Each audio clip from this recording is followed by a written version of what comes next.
Senior सहाफ़ी और तजियाकार रऊफ क्लासरा के मुताबिक सदर जरदारी के बारे में क्या कहें, जिनके मुतल्लिक ये तासुर है कि वो 28वीं तरमीम में वोट के बदले बिलावल भुट्टो को वजीर आजम बनाना चाहते हैं। बिलावल भुट्टो यकीनन एक काबिल नौजवान है और बतौर वजीर खारजा इनकी कारकर्दगी भी अच्छी रही। मौजूदा हुकूमत बनते वक्त मैंने एक टीवी शो में कहा था कि बिलावल भुट्टो को दोबारा वजीर खारजा बनाना चाहिए ताकि वो मजीद तजर्बा हासिल करें, लेकिन जरदारी साहब को शायद ये लगा कि जैसे नवाज शरीफ ने अपनी जिंदगी में मरियम नवाज को वजीर आला बनवा कर अपनी सियासी विरासत इन्हें मुंतकिल कर दी है, वैसे ही वो भी अपने सामने बिलावल भुट्टो को वजीर आजम बनवा कर बेनजीर भुट्टो की सियासी विरासत अगली नस्ल को मुंतकिल कर दें, वरना इनके बाद बिलावल अकेले वो खतरनाक खेल नहीं खेल सकेंगे जिसका रास्ता वजीर आजम हाउस की तरफ जाता है। बाप की मोहब्बत और ख्वाहिश अपनी जगह, मगर क्या बिलावल भुट्टो को मालूम नहीं कि इनसे पहले इनके नाना जुल्फिकार अली भुट्टो, वालदा बेनजीर भुट्टो और वालिद आसिफ अली जरदारी के साथ इक्तदार की इस कशमकश में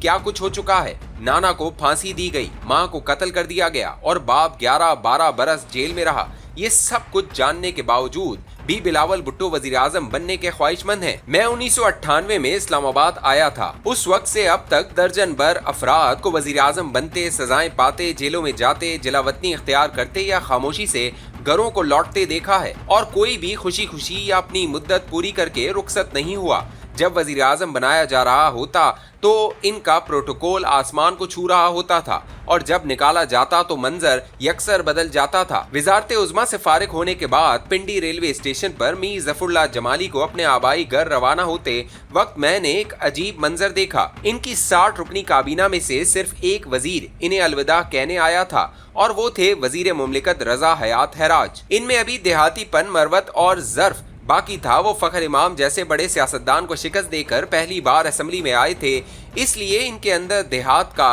वो मासूम इंसान अभी जिंदा था जो समझता था कि अपने साबिक वजीर आजम को कम अज कम अलविदा जरूर कहना चाहिए। यही वजीर आजम जमाली जब बैरून मुल्क दौरे पर जाते या वापसी आते तो वजीरों और बड़े बड़े ब्यूरोक्रेट्स की एक फौज इस्तकबाल के लिए मौजूद होती थी, मगर पिंडी रेलवे स्टेशन पर वो अकेले खड़े इधर उधर देख रहे थे कि शायद इनके इर्द गिर्द रहने वालों में से कोई आया हो, लेकिन कोई नहीं आया। जिस वक्त ज़फ़रुल्लाह जमाली रेलवे स्टेशन पर ये मंजर देख रहे थे कि इनके इक़्तिदार का सूरज डूब गया है, F8 सेक्टर में इसी वक्त चौधरी शुजात हुसैन का सूरज तुलू हो रहा था। इनके बड़े से घर के ड्राइंग रूम में पांव रखने की जगह नहीं थी। अब चौधरी शुजात हुसैन वजीर आजम बन चुके थे। हर वजीर और हर MNA वहां मौजूद था कि अगली काबीना में मेरा नाम भी शामिल हो।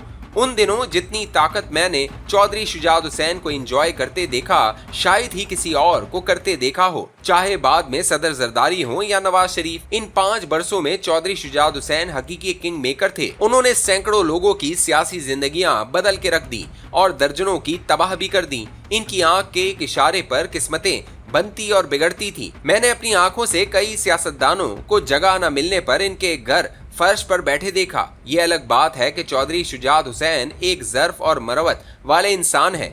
इनमें कभी गुरूर, तकब्बुर या गर्दन में सरिया नहीं देखा, जो माजरत के साथ चौधरी परवेज इलाही में नुमाया नजर आता था।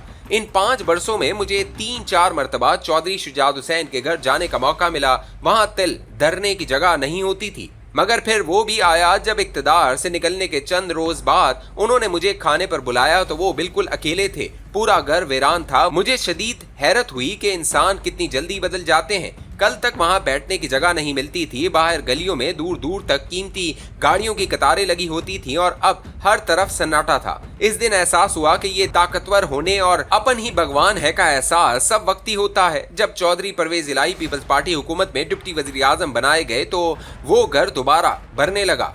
यही कुछ शौकत अजीज के साथ भी होते देखा। नवंबर 2007 में जब मैंने खबर ब्रेक की कि वो चंद दिनों बाद मुस्तकिल तौर पर पाकिस्तान छोड़ जाएंगे और दोबारा वापस नहीं आएंगे, बल्कि अपने साथ 26 करोड़ मालियत के 1126 ताइफ भी ले जाएंगे, जो इन्हें 8 बरसों में बतौर वजीर खजाना और फिर बतौर वजीर आजम गैर मुल्की दौरों के दौरान मिले, तो शौकत अजीज ने फोन करके मेरे अखबार के एडिटर से शिकायत की कि ये सब झूठ है। इनका कहना था कि वो पाकिस्तान में ही रहेंगे और अपनी सियासत जारी रखेंगे। गालिबन अगले दिन अखबार में वजाहत भी छपी, मगर चौथे ही दिन लंदन से खबर आई कि वो खामोशी से वहां लैंड कर चुके हैं। आज 20 बरस होने को आए हैं, वो वापस नहीं आए। अलबत्ता जाते जाते एडिटर से मुझे जाड़ जरूर पड़वा गए कि मैंने गलत खबर दी थी। मैंने लंदन जाने की खबर सुनने के बाद उन एडिटर साहब को फोन किया तो उन्होंने शौकत अजीज के बारे में जो कुछ फरमाया वो काबिल अशात नहीं, अलबत्ता मेरा दिल रखने के लिए दुरुस्त खबर देने पर मुझे दाद जरूर दी। नवाज शरीफ साहब जब सुप्रीम कोर्ट के हुक्म पर बरतरफ हुए तो वो भी पूछते फिरते थे कि मुझे क्यों निकाला। अलबत्ता यूसुफ रजा गिलानी को इल्म था कि इन्हें सुप्रीम कोर्ट ने क्यों निकाला, इसलिए वो इस तकल्लुफ में नहीं पड़े कि मुझे क्यों निकाला। मजे की बात यह है कि गिलानी साहब को सुप्रीम कोर्ट के जरिए निकलवाने वालों में नवाज शरीफ और शहबाज शरीफ बतौर पटिशनर शामिल थे, और फिर जब वो खुद सुप्रीम कोर्ट से निकाले गए तो पूछने लगे मुझे क्यों निकाला। गिलानी साहब शायद कर्मा पर यकीन रखते हैं कि अगर कोई आपके साथ ज्यादती करे तो बदला लेने की जरूरत नहीं, एक दिन वो अपना कर्मा खुद भुगतेगा। कम से कम मैंने ये नवाज शरीफ के साथ यही होते देखा कि इनकी पटिशन पर गिलानी साहब को निकाला गया और कुछ अरसे बाद खुद नवाज शरीफ भी इमरान खान की पटिशन पर वजीर आजम हाउस से निकाल दिए गए। गिलानी साहब खामोशी से खुद पर आयद 5 साल पाबंदी खत्म होने का इंतजार करते रहे। आज वो चेयरमैन सेनेट हैं और कायम मकाम सदर का किरदार भी अदा कर चुके हैं। इमरान खान ने नवाज शरीफ को पानामा स्कैंडल में जेल भिजवाया और आज वो खुद जेल में है। मुझे कभी समझ नहीं आई कि ये सारा सिलसिला क्या है। अक्सर दोस्त शिकायत करते हैं कि इमरान खान को नाजायज जेल में रखा गया है। मैं पूछता हूं कि आज तक किसने तस्लीम किया है कि इसे जायज जेल में रखा गया था?